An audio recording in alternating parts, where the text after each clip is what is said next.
Sveiki, 1000 elektriniečių.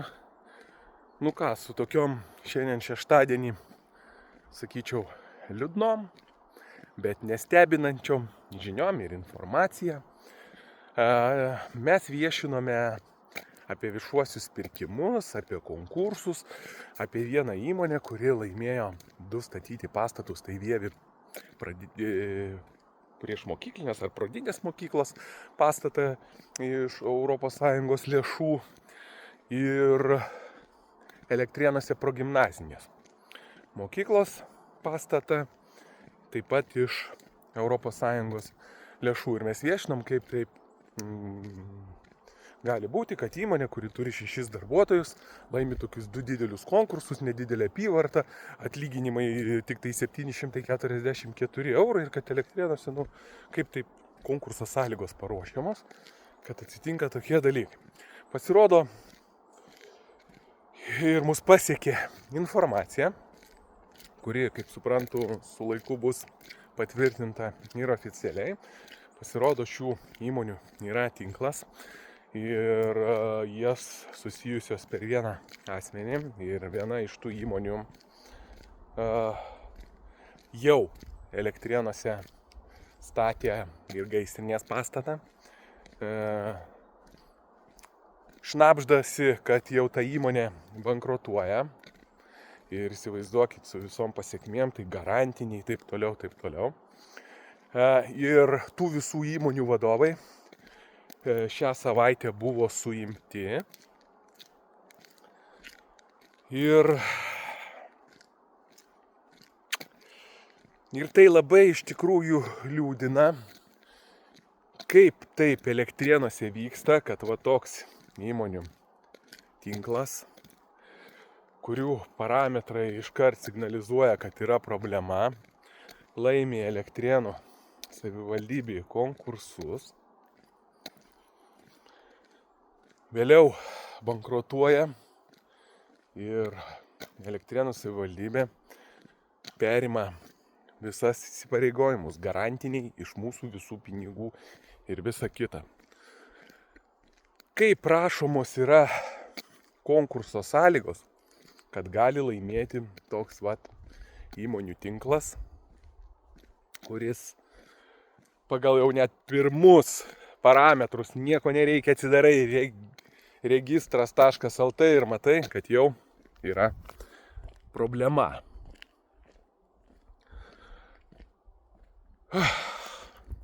Aišku, gerai, kad teisėsauga reaguoja, kad teisėsauga stebi, dirba savo darbą, tai turbūt todėl, kad susijęs su ES lėšomis, viskas tas yra griežčiau daroma. Bet žmonės, jūs, kurie jau sakėte, kad čia yra neskaidru, taip toliau, jūs, akivaizdu, esat teisūs, o visiems kitiems žmonėms turi būti aiškus, raudonas signalas, kad Elektrėnų savivaldybėje viskas vyksta tikrai neskaidriai. Ir kiek aš kartų sakiau, kad mes kaip visuomenė turim pirmą padaryti viską nuo savęs. Tai reiškia, kad institucijos, teisėsauga, žurnalistai matytų, kad Elektrėnų savivaldybėje yra bendruomenė, kurią galima pasitikėti, kurią galima remtis ir kuri siekia tam tikrų tikslų, siekia skaidrumo, tada ateis ta pagalba, tada jinai bus. Bet jeigu taip kaip pas mus 30 metų mes balsuojam už vienus ir tos pačius ir po to sakom teisėsauga ir ten žurnalistai padėkit, kas mums padės? Reikia būti savikritiškiem. Kas mums padės? Tai 1000 elektriniečių, aš žinau, kad stebi daugybė žurnalistų, žinau, kad stebi ir teisėsaugos atstovų. Todėl didelis prašymas jums, žurnalistams ir teisėsaugos atstovams, kad padėkit mūsų bendruomeniai ir padėkit ir Kaišiadorių bendruomeniai, Trakų. Ten yra tikrai iniciatyvių, puikių žmonių. Mūsų tikrai nedomina jokios geopolitikos ir taip toliau. Mes norime pokyčių savo krašte. mes norim išspręsti vietinės problemas, nes tai, kas vyksta, tikrai yra beprotybė. Aš asmeniškai sulaukiau iš tam tikrų konkrečios prokurorės iš tikrųjų 2 kratų namuose už memo atseit paviešinimą. Aišku, po to visą tą bylą nutraukė, buvo iškelta baudžiama byla. Persekiojimas realiai akivaizdus yra taip, už memo pasidalinimą baudžiamą bylą, apribojimą išvykti, 2 kratas vaikų kompiuteriai surinkti, viskas atiduota, tyliai nutraukta. Vėliau policininkas surašė kažkokią tai nebūtą bylą, mano vaiką pasigavo gatvėje, tą bylą kiti policininkai man išrašė dar administracinio baudą, kiti policininkai tą panaikino, dabar tą bylą panaikinimas vyksta teisme, meras tą viską paviešino, jo sugyventinė rašinėja apie mano vaikus, suprantat, tai yra beprotybė. Aš žinau, yra sąžiningų pareigūnų, institucijom visada sakau, reikia pasitikėti, bet padėkit mūsų bendruomeniai. Nes tai, kas vyksta, tai paprasčiausiai išeina už sveikos valstybės ir sveiko proto ribų, kai yra parduodamos pakrantės su valstybinės reikšmės miškų, pažeista konstitucija, bet niekas. Viskas važiuoja toliau. Tu kur besikreipsi, visur siena, aš su daugybė žmonių bendrauju, viskas gerai, viskas tvarkoja, atrašomas visiškas nesąmonės. Jeigu įdėti lėšų ir eiti į teismą, tikrai būtų laimima, bet tai koks žmogus gali skirti tiek energijos, pinigų, visą tą šitie valdininkai supranta, jie teisėsi už mūsų visų pinigus, visiškas nebaudžiamumas įsigalėjo. Iš vis yra beprotybė, pagauti tiesiog už rankos vievio lėšų grobstymo skandalas. Tiek metų niekaip nesugeba užbaigti, kasgi ten neaišku.